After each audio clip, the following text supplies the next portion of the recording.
ہمارا ملک ہندوستان جب آزاد ہوا تو آزادی کے فوراً بعد نظام بنایا جا رہا تھا کہ ملک میں کیسا نظام ہو.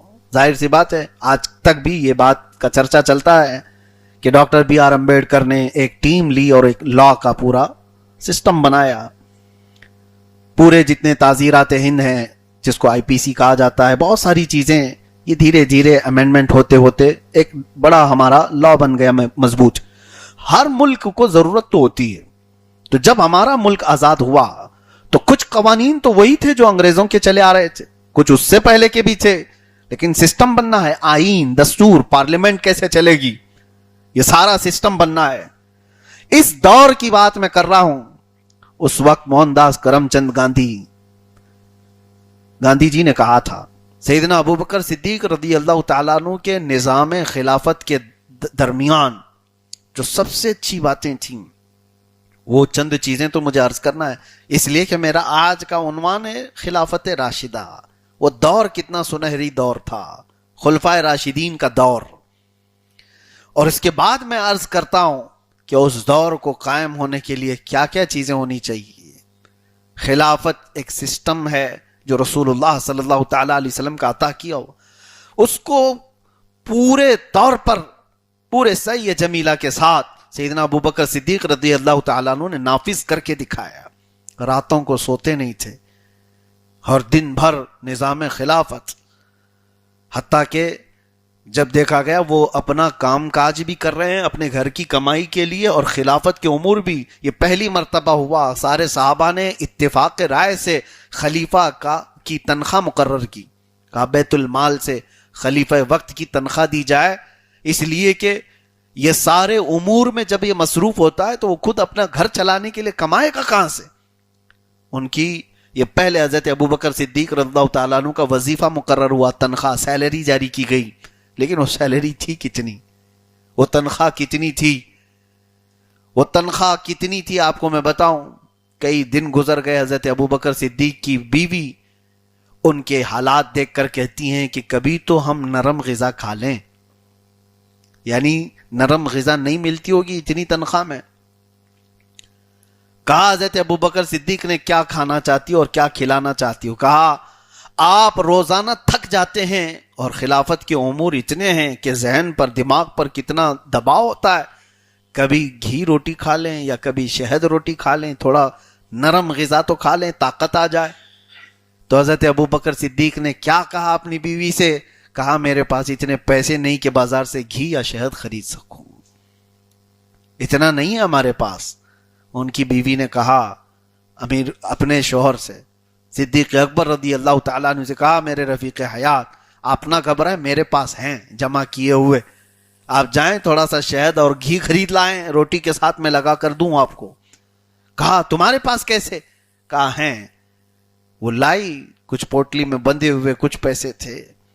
حضرت ابوبکر صدیق نے پوچھا یہ کہاں سے تمہارے پاس، کہا آپ کی جو تنخواہ آتی ہے اس میں سے تھوڑا تھوڑا تھوڑا بچا کر کے رکھتی ہوں، روز کے کھانے پینے کے جب ہو جاتے ہیں تو تھوڑے سے بچا بچا کر کے میں نے رکھی، اتنے تو ہیں کہ بازار سے اس سے شہد اور گھی تو آ سکتا ہے. حضرت ابوبکر صدیق نے کہا یہ تو تم نے کام اچھا کیا ہے. وہ پوٹلی لیے اور سیدھے بیت المال میں جا کر صحابہ کو بلاتے ہیں اور کہتے ہیں یہ جمع کر لو، میری ضرورت سے زیادہ آیا ہوا مال ہے. اور اس کے بعد کہتے ہیں میری تنخواہ بھی کم کر دینا، یہ بچ رہا ہے اس کا مطلب ہے کہ میری تنخواہ زیادہ ہے. یہ خلافت کوئی لا سکتا ہے آج؟ بھوکے بھیڑیا یہاں پر ہمارا سب کچھ نوچ کھانے والے لوگ خلافت کو کیا سمجھیں، خلافت کے اصول کو کیا سمجھیں. اسی لیے حضرت ابوبکر صدیق رضی اللہ تعالیٰ عنہ کے مسلح کے نشان تو مسجد مدینہ طیبہ میں آپ کو ملیں گے، محل کا نشان کہیں نہیں ملے گا. کوئی قصر خلافت بنایا ہو، کوئی بہت بڑی عمارت تعمیر کی ہو، سیدنا ابوبکر صدیق رضی اللہ تعالیٰ عنہ کی یہ چیزیں تو نہیں ملیں گی. انہوں نے اپنا نظام خلافت ایسا بنایا تھا میرے عزیزو، امن بھی قائم تھا اور حسن سلوک بھی، لوگوں میں اتحاد اور محبت بھی. اور تو یہ ہے کہ جب خلیفہ کوئی منتخب ہو جائے تو اس کی سب سے بڑی ذمہ داری یہ بن جاتی ہے کہ اب وہ تنہا نہیں ہے، اسے صرف اپنا نہیں سوچنا ہے، وہ اپنی سیکیورٹی کا نہیں، پوری امت کی سیکیورٹی کا خیال کرتا ہے. امت مصطفیٰ کیسے محفوظ رہے، پل پل اس کی یہ فکر ہوتی ہے، پل پل اس کی فکر. خلفائے راشدین میں سب میں آپ یہ عنصر پائیں گے، یہ وصف آپ کو دکھنے کو ملے گا، یہ اسپیشلٹی آپ کو دیکھنے کو ملے گی. حضرت عمر رضی اللہ تعالیٰ عنہ کے دور میں وہ مدینے میں بیٹھے ہیں اور ملک شام میں تک لوگ دودھ میں پانی ملانے سے ڈرتے تھے. کہتے نہیں، خلافت عمر ہے، دودھ میں پانی ملانے کو یہ اچھا نہیں سمجھتے تھے. اور اسی انداز سے میں آپ کو بتاؤں، خلیفہ جب اپنے اصولوں پر قائم ہوتا ہے تو اللہ کی مدد اس کے ساتھ ہے. امت مصطفیٰ کا وہ خیال رکھے، ہر غریب اور فقیر اور ہر محتاج اور ضرورت مند تک وہ پہنچ سکتا ہو تو وہ خلیفہ ہے. عزیزان گرامی وقار، آج ضرورت اس بات کی کیوں آتی ہے کہ جنتا دربار لگایا جائے مہینے میں ایک بار یا 6 مہینے میں ایک بار، ایم ایل اے اور ایم پی بیٹھے اور لوگوں کی شکایتیں سنیں. کچھ لوگ شاید سنڈے ٹو سنڈے کرتے ہیں، کچھ لوگ 5 سال میں بھی نہیں کرتے. چن کے آئے ہوئے لوگ ہیں، ان کو تو کسی سے کوئی لینا دینا ہی نہیں، پبلک جائے بھاڑ میں، یہ تو بولتے بھی ہیں. عزیزان گرامی وقار، وہ خلفائے راشدین جنتا دربار نہیں لگاتے، بلکہ وہ ضرورت مندوں کے گھر تک جاتے تھے. تمہارے گھر تک کیوں آئے کوئی ضرورت مند محتاج، تمہارے پاس کیوں آئے؟ خلیفہ خود وہاں جائے. حضرت عمر فاروق رضی اللہ تعالیٰ عنہ فرماتے ہیں، میں چاہتا تھا کہ مدینے میں کوئی چھپ کر کے ایسی نیکی کروں جو کوئی نہیں کرتا ہو. وہ نیکیوں میں دوڑنے والے لوگ تھے، کمپٹیشن کرنے والے لوگ تھے. بڑے کھوج بیچ کے بعد آپ کو ایک گھر ملا جس میں بوڑھی عورت رہتی تھی، اس کا کوئی نہیں تھا. حضرت عمر نے کہا کہ اس بوڑھی عورت کی مدد کروں گا، کسی کو پتہ نہ چلے، یہ ایسی نیکی ہے جو کوئی نہیں کرتا ہو. وہ معذور عورت بستر پر رہتی تھی. حضرت عمر نے کہا روزانہ اس کے گھر جاؤں گا، اس کا گھر کا کچرا صاف کروں، اس کے برتن دھو دوں، اس کے کھانے کو بنا کر کے آ جاؤں. کوئی نہیں تھا اس خاتون کا. تو فجر کی نماز کے بعد حضرت عمر گئے تو دیکھا گھر میں سب کچھ صاف ستھرا ہے، اس کے برتن دھلے ہوئے، کھانا بنا ہوا ہے. اس عورت کو دیکھا اور چلے آئے. کہا کون کرتا ہے اس کا کام؟ دوسرے دن گئے تب بھی کام سب کیا ہوا تھا. حضرت عمر کہتے ہیں تیسرے دن میں فجر سے پہلے گیا کہ پراسرار کوئی خادم ہے اس کا جو کام کرتا ہے. حضرت عمر کہتے ہیں میں نے دیکھا ایک شخص چادر اوڑے آیا، جلدی جلدی کچرا جھاڑا، کھانا بنایا، برتن دھویا، اس کے پاس رکھ کر نکلنے لگا. حضرت عمر قریب جا کر کے دیکھتے ہیں تو ابو بکر صدیق تھے. حضرت ابو بکر صدیق رضی اللہ تعالی. حضرت عمر کہتے ہیں قسم خدا کی ابو بکر سے آگے کوئی نہیں جا سکتا. یعنی ضرورت مند تمہارے دربار میں آئے، یہ نہیں. نظام ابو بکر تو یہ تھا کہ خود ضرورت مندوں تک چلا جائے ڈھونڈ ڈھونڈ کر کے. کتنے ایسے واقعات موجود ہیں. وہ خلافت راشدہ کے سنہری دور ایسے تھے. مدینے میں کیسا امان تھا، کسی کو کوئی خوف نہیں تھا، کسی کو کوئی ڈر نہیں تھا. یہاں تک کہ حکم یہ تھا کہ کوئی مسلمان اپنی تلوار لے کر کے چلے بھی تو اس کی انی، اس کی جو نوک ہے وہ سامنے کی طرف نہیں ہونی چاہیے. جو تلوار کندھے پر لٹکائی جاتی تھی تو تلوار جب لٹکتی تھی تو وہ تو چاند کی طرح سے سامنے اس کی نوک اس طرح ہوتی تھی. عربوں کا رواج تھا آپ کے دور میں، بلکہ رسول اللہ صلی اللہ علیہ وسلم کے فرامین میں اس کو منع کر دیا گیا. کہا گیا کہ یہ امن کا دور ہے، تلوار کی نوک کسی مسلمان کی طرف نہیں ہونی چاہیے، پیچھے کر لو اس کو. وہ پرامن دور تھا. صدیق اکبر رضی اللہ تعالیٰ عنہ کے دور خلافت میں قرآن پاک کے جمع کا بھی بڑا ایک کردار ہے. بہت سارے چیزیں کی گئیں جو اصلاحات ہوئے.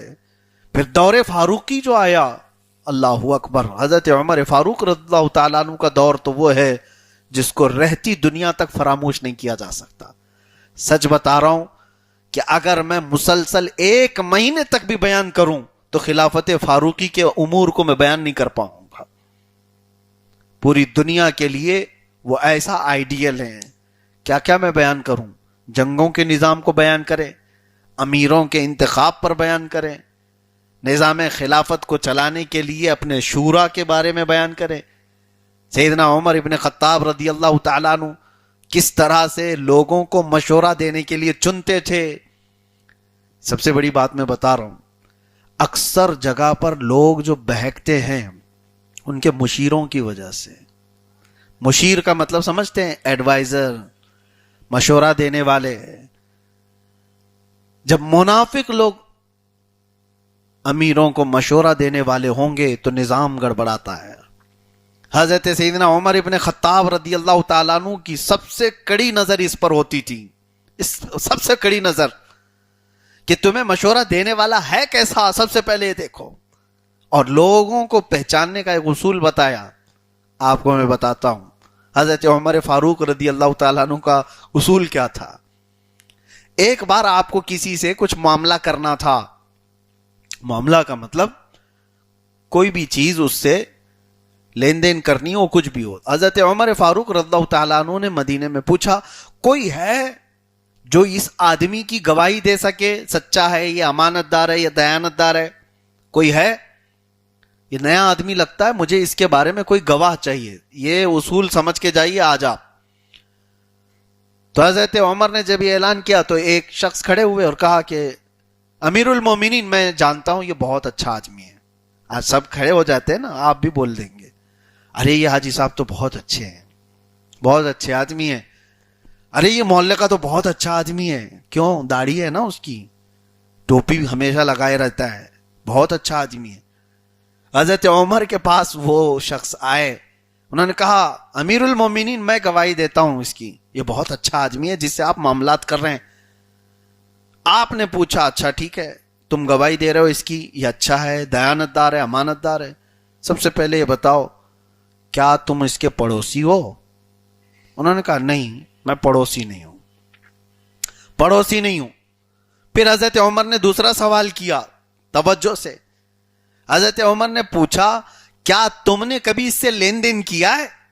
کہا نہیں، مجھے تو اتفاق نہیں ہوا لین دین کا، اس کے ساتھ کبھی میرے معاملات ہوئے نہیں۔ پھر حضرت عمر نے پوچھا تیسرا سوال، کہا کیا تم نے کبھی اس کے ساتھ سفر کیا ہے؟ تین چیزیں پوچھا انہوں نے، کیا پڑوسی ہو تم، یا کبھی اس سے لین دین کی ہو، یا پھر کبھی اس کے ساتھ سفر کی ہو؟ وہ صحابی نے کہا نہیں، میں نے سفر بھی نہیں کیا۔ تو حضرت عمر جلال میں کہا چپ بیٹھ جاؤ، تم اس کی گواہی دینے کے قابل ہی نہیں ہو، مجھے پتا ہے تم نے اس کو اچھا کہا، دیانت دار کہا، کہاں دیکھا؟ مسجد میں دیکھا نا اس کو؟ انہوں نے کہا ہاں، اس کو تو میں 5 وقت نماز پڑھتے ہوئے تو دیکھتا ہوں۔ حضرت عمر کہتے ہیں جس کو صرف مسجد میں دیکھ رہے ہو اس کی گواہی نہ دو۔ حضرت عمر کا یہ مزاج تھا، کہا اس سے معاملات کیے ہوئے ہو یا اس کے پڑوسی ہو تو پھر دیکھو وہ کس طرح کے معاملات کرتا ہے۔ انسان اپنی ساری حقیقتیں صرف مسجد میں نہیں کھولتا، اس کے ساتھ جب معاملات ہوتے ہیں تب وہ حقیقت کھلتی ہے، کتنا سچا ہے، لین دین میں کیسا ہے۔ میرے عزیزو، حضرت عمر فاروق رضی اللہ تعالیٰ عنہ سب سے زیادہ اس بات پر فوکس کرتے تھے کہ مشیر کیسا ہے، مشورہ دینے والا کیسا ہے، اور نظام بہترین چلتا تھا۔ اور مشیروں کو بھی دیکھتے تھے، مشورہ دینے والے کے لیے کرائیٹیریا تھا کہ کوئی بھی جھٹ سے اٹھ کر کے امیر المومنین کو مشورہ دے دے، کل سے یہ کر لیجئے، ٹھیک ہے آپ کا مشورہ سنیں گے، ہم آپ کو بھی دیکھیں گے آپ کس لائق ہیں۔ آج ہم سب کے لیے بھی یہ بات رہنما اصول میں سے ہونا چاہیے، سنو سب کی، مشورے سب کے لو ہوں، لیکن پھر آپ یہ دیکھو کہ وہ کس فیلڈ سے تعلق رکھتا ہے، اس کی اہلیت کیا ہے، وہ معاملات میں کیسا ہے اور اللہ کی بارگاہ میں کیسا ہے، اس کے بعد پھر آپ عمل کرو۔ ایرے غیرے نتھو کھیرے کی باتوں کو سن کر کے جب عمل کر لیتے ہیں تو اللہ کی مدد نہیں ہے اس کی۔